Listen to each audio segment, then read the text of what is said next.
Movie artist అసోసియేషన్లో ఉన్న ప్రతి ఒక్కరికి ఫ్రీగా అందరికీ హెల్త్ ఇన్సూరెన్స్ చేసాం. ఎవరెవరు అప్లై చేశారో వాళ్ళందరికీ వాళ్ళకి నచ్చిన హాస్పిటల్లో వాళ్ళకి చికిత్స పొందుతున్నారు. కొన్ని కేసులు లేటుగా రావడం వల్ల వాళ్ళు అడిగినప్పటికీను మాదాల్ రవి గారు, శివబాలాజీ గారు రాత్రి పగలు కష్టపడి అందరికీ హెల్ప్ అందేటట్టు చూస్తున్నారు. సో ఎవరు మూవీ ఆర్టిస్ట్ మా కుటుంబంలో ఎవరికైనా సరే చికిత్స కావాలంటే అదే మా ఫస్ట్ ప్రయారిటీ. సో దానిపైన మేము చాలా జాగ్రత్త. స్క్రీనింగ్ చేసినప్పుడు ఎవరికైనా ఏదైనా మేజర్ ప్రాబ్లం బయటపడితే దానికి వీళ్ళు ట్రీట్మెంట్ కూడా చేస్తారా? Only screening? ఇక్కడ ట్రీట్మెంట్లు కొంతవరకు చేస్తారు. కొన్ని స్పెషలైజ్డ్ హాస్పిటల్స్ ఉంటాయి. చాలా పెద్ద హాస్పిటల్స్ కూడా మేము టైఅప్లు పెట్టుకోవడం 50% దాకా డిస్కౌంట్లు ఇప్పించాం. అండ్ హాస్పిటల్స్ అన్నీ కూడా చాలా మంచి పనులు చేస్తున్నాయి, గొప్ప పనులు చేస్తున్నాయి. ఏఐజీ దగ్గర నుంచి, మెడికవర్ దగ్గర నుంచి, కిమ్స్ దగ్గర నుంచి వీళ్ళందరూ they have come forward, they have helped us. And ఆ హెల్ప్ మేమందరం చాలా గ్రేట్ఫుల్గా ఫీల్ అవుతున్నాం. ఈరోజు లిటిల్ ఓవర్ 400 మెంబర్స్, 400 మంది కన్నా కొంత ఎక్కువ మంది చేయించుకున్నారు. నెక్స్ట్ నేను వీళ్ళని రిక్వెస్ట్ చేసింది కూడా ఏంటంటే ఫిల్మ్ జర్నలిస్ట్ అందరికి కూడా ఒక ఫ్రీ హెల్త్ క్యాంప్ వాళ్ళు చేయమని రిక్వెస్ట్ చేశాను. వాళ్ళు ఓకే అన్నారు. కంపల్సరీ ఇంకొక మీ అసోసియేషన్ అందరితో మాట్లాడి ఒక 2 వారాల్లో మీకు కూడా హెల్త్ క్యాంప్ ఇక్కడే జరుగుతుంది. సారీ,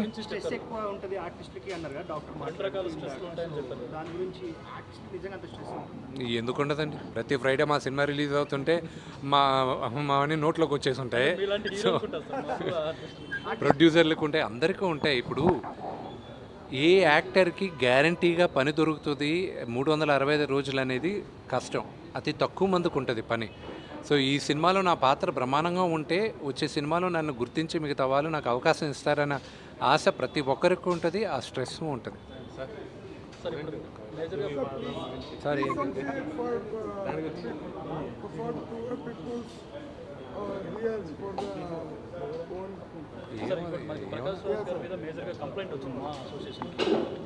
ఏమండి మనం ఉండేది ఇప్పుడు హెల్త్ క్యాంప్ గురించి, దాని గురించి ఏమైనా ఉంటే మాట్లాడదాం. There is nothing I need to speak. దాని గురించి మాట్లాడేసాను. ఆయన గురించి ఎంతోమంది, అది ఆయన ఇష్టం, అది ఆయన టోటల్ ఆయన పర్సనల్ వ్యూ. నా పర్సనల్ వ్యూ నేను వ్యక్తం చేశాను. ఒక హిందూగా, ఒక తిరుపతిలో ఉన్న ఒక నివాసిగా దానికి కమ్యూనల్ కలర్ లేదని నాకు గర్వంగా చెప్పుకోగలను. సో అది కరెక్ట్ కాదు అని చెప్పాను, అంతేగాని దానిపైన ఆయన నేను చిన్నప్పటి నుంచి నాన్నగారి సినిమాలో ఆయన యాక్ట్ చేసినప్పటి నుంచి నేను చూసాను. నేను అంకుల్ అని సంబోధిస్తాను. ఆయన అంటే నాకు గౌరవం, అంతేగాని there is nothing controversial about it.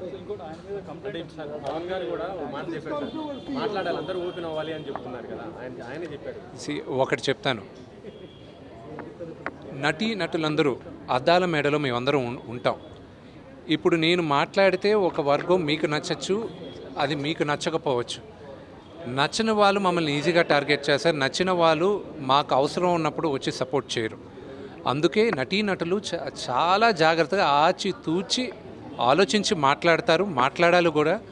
ఈ ఇష్యూలో ఇంటర్నల్గా ఎంతోమంది మాట్లాడున్నారు, కానీ బహిరంగంగా వచ్చి మాట్లాడితే ఎవరు మనోభావాలు దెబ్బతింటాయి అని కొత్తగా అందరికీ భయం కూడా ఉంటుంది. సో అందుకు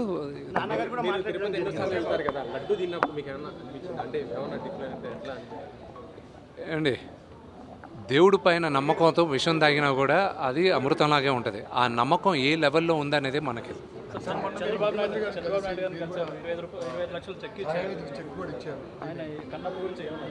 నేను కన్నప్ప గురించి మేము ఒక మేజర్ ఈవెంట్కి తీసుకొస్తున్నాం ఆయన రిక్వెస్ట్ చేసాం రావాలని. అది శ్రీకాళహస్తిలోనే జరగాలి. ఎందుకంటే ఇంత భారీ బడ్జెట్ పెట్టి ఆ ఈశ్వరుడి పైన సినిమా తీస్తున్నాం, కన్నప్ప పైన సినిమా తీస్తున్నాం. భారతదేశం అంతా కన్నప్ప గురించి, శ్రీకాళహస్తి మహత్యం గురించి తెలియాలన్న ఉద్దేశంతో ఆయన కూడా వస్తే బాగుంటుంది, మన తెలుగు వాళ్ళ ఘనకీర్తి ఏంటో కూడా చెప్పాలి అనే ఉద్దేశంతో సినిమా చేస్తున్నాం. పరమేశ్వరుడి దయ, మేము కూడా దానికోసం వెయిటింగ్. ఆ త్వరలో చెప్తాను. బ్రహ్మాండంగా ఉందండి ఆయన దగ్గర ఉన్న స్పందన. Family, friends, family relatives and you know మిగతా క్వశ్చన్స్ అని వీటి గురించి మీరు నాన్నగారిని అడగాలి. నాన్నగారు జానీ మాస్టర్ వివాదం మీ దగ్గరకు వచ్చిందా? మా షూజింగ్ ఉంది కదా. వై డూ ఎందుకు నన్ను ఎందుకు కాంట్రవర్సీస్ చేస్తారు? దాని గురించి ఆల్రెడీ ఓవర్, దాని గురించి ఓవర్ కోర్టులో చేస్తున్నారు. అయితే మీ దృష్టికి వచ్చేది సార్ నవతహి అనే దాన్ని మలేషియాలో ప్లాన్ చేశారు కదా. అది పోస్ట్పోన్ అయిందండి.